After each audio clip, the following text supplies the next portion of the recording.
Hello, I'm John Fisher, and I'm going to be reading the catch of the day for today, July 13, 2022. The title of which is A Cathedral in Space. So far, NASA's new Webb telescope has revealed a cosmic cliffs, the glittering landscape of a star's birth, black holes never seen before, a dying star's final performance, the steamy atmosphere of a distant planet in detail, and the deepest images ever of a formerly unseen universe. The picture above is of a tiny sliver of the universe represented here on the ground as looking through a window the size of a grain of sand held at arm's length. Why is our universe so compelling? Why do we look at the thousands of galaxies found in this picture, the size of a grain of sand, and imagine if we could see that deeply into the whole of it? Why are we not crushed by the awesomeness of it?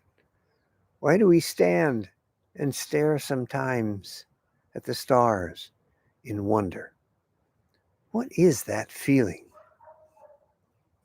I'll tell you what it is. It is the feeling Solomon explained in Ecclesiastes when he wrote, I have seen the burden God has placed on us all, yet God has made everything beautiful for its own time. He has planted eternity in the human heart, but even so, people cannot see the whole scope of God's work from beginning to end. Ecclesiastes 3:10 and 11.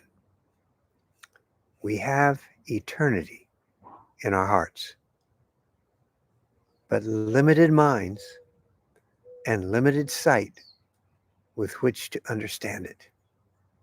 Look at the picture again. Feel the pull. That's eternity.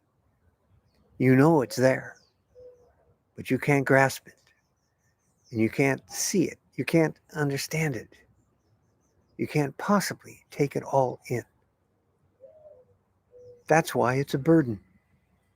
It's a burden to feel it, but not fully know it. We cannot see the whole scope of God's work from beginning to end. In my thinking, this is where art comes from.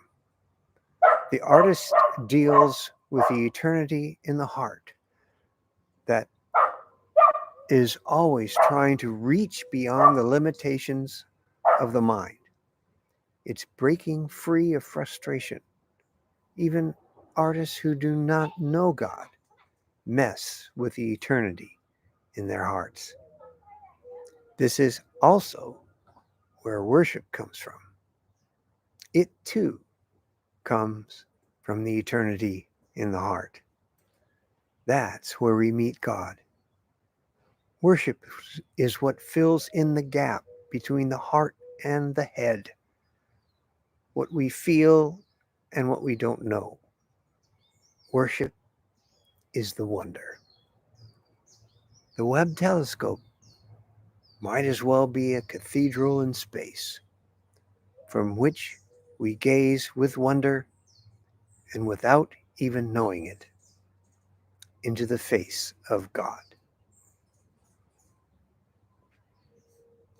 This is John Fisher